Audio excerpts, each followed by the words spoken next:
Hi കൂട്ടുകാരെ, എൻ്റെ video കാണുന്ന എല്ലാ കൂട്ടുകാർക്കും സുഖമാണല്ലോ. ഞാൻ ഇന്നിവിടെ കുഞ്ഞിച്ചാള കൊണ്ടുള്ള ഒരു പീരയാണ് തയ്യാറാക്കിയിരിക്കുന്നത്. കുഞ്ഞിമത്തി കൊണ്ടുള്ള ഒരു പീരയാണ് തയ്യാറാക്കുന്നത്. കുഞ്ഞിമത്തി കഴുകി വൃത്തിയാക്കി എടുത്തതാണ്. കുഞ്ഞിമത്തി പീര തയ്യാറാക്കാനായിട്ട് മത്തിയിലേക്ക് നമുക്ക് കുറച്ച് തേങ്ങ ചുരണ്ടിയത് ഇട്ട് കൊടുക്കാം. അരമുറിയുടെ പകുതിയാണ് ചുരണ്ടിയെടുത്തത്. അത് നമുക്ക് അതിലേക്ക് ഇട്ട് കൊടുക്കാം. ഇതിലേക്ക് ഇനി 1/2 സ്പൂൺ മഞ്ഞൾപ്പൊടി ഇട്ട് കൊടുക്കാം. 1 സ്പൂൺ മുളക് പൊടി ഇട്ട് കൊടുക്കാം. കുറച്ച് കുരുമുളക് പൊടി ഇട്ട് കൊടുക്കാം. 1/4 സ്പൂൺ ഉലുവാപ്പൊടി ഇട്ട് കൊടുക്കാം. ചെറുതായിട്ട് അരിഞ്ഞ ചെറിയ ഉള്ളി ഇട്ട് കൊടുക്കാം. 2 കൊത്ത് കറിവേപ്പില ഇട്ട് കൊടുക്കാം. 5-6 കഷ്ണം വെളുത്തുള്ളി നീളത്തിന് അരിഞ്ഞത് ഇട്ട് കൊടുക്കാം. 1 കഷ്ണം ഇഞ്ചി അരിഞ്ഞത് ഇട്ട് കൊടുക്കാം. 2 പച്ചമുളക് ചെറുതായിട്ട് അരിഞ്ഞത് ഇട്ട് കൊടുക്കാം. ആവശ്യത്തിന് പുളിവെള്ളം ചേർത്ത് കൊടുക്കാം.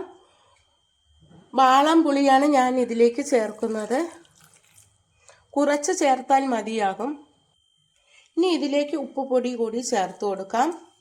എന്നിട്ട് ഇതെല്ലാം കൂടി ഒന്ന് മിക്സ് ചെയ്യാം. കൂടുതൽ വെള്ളം ഒഴിക്കേണ്ട ആവശ്യമില്ല. പീര ആയതുകൊണ്ട് എളുപ്പത്തിൽ തന്നെ ഇത് വെന്ത് കിട്ടും. ഇനി നമുക്കിത് അടുപ്പിലേക്ക് വെച്ച് കൊടുക്കാം. നന്നായി മിക്സ് ചെയ്തിട്ട് വെച്ച് കൊടുക്കണം. ഇത് കുഞ്ഞിച്ചാളയാണ്. കുഞ്ഞിച്ചാളയാണെന്ന് പറയുമ്പോൾ കുട്ടികൾ ചോദിക്കുന്നു ഇത് ആണാണോ പെണ്ണാണോ എന്ന്. ഞാൻ പറഞ്ഞത് പെൺചാളയാണ്. അതുകൊണ്ടാണ് ഞാൻ കുഞ്ഞി എന്ന് പറഞ്ഞത്. ആണാണെങ്കിൽ ഇതിന് കുഞ്ഞനെന്ന് പറയുമായിരുന്നെന്ന് കുട്ടികളോട് പറഞ്ഞു. ഇനി ഇത് അടച്ചു വെച്ച് വേവിക്കാം. കുഞ്ഞിച്ചാള റെഡിയായോ എന്ന് നോക്കാം. വെന്ത് നന്നായിട്ട് വന്നിട്ടുണ്ട്. ഇത് ഇടയ്ക്കൊക്കെ ഒന്ന് പൊടിയാതെ ഇളക്കി കൊടുക്കണം. ഇടയ്ക്കൊക്കെ പൊടിയാതെ ഒന്ന് ഇളക്കി കൊടുക്കണം. ഇതിലേക്ക് ഇനി 1 സ്പൂൺ ഓയിൽ കൂടി ഒഴിച്ചു കൊടുക്കാം. പച്ച വെളിച്ചെണ്ണയാണ് ഞാൻ ഇതിലേക്ക് ഒഴിച്ചു കൊടുക്കുന്നത്. 1 കൊത്ത് കറിവേപ്പില കൂടി ഇട്ട് കൊടുക്കാം. എന്നിട്ട് 1 മിനിറ്റ് നേരം ഒന്ന് അടച്ചു വെക്കണം.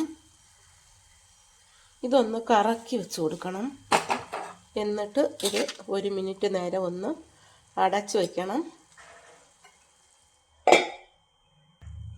കുഞ്ഞിച്ചാള പീര വെച്ചത് റെഡിയായി. ഇത് കഴിക്കാൻ നല്ല ടേസ്റ്റാണ്.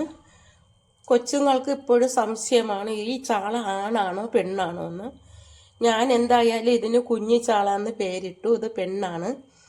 എൻ്റെ ഈ വീഡിയോ ഇഷ്ടമായെങ്കിൽ ആദ്യമായി കാണുന്നവരെല്ലാം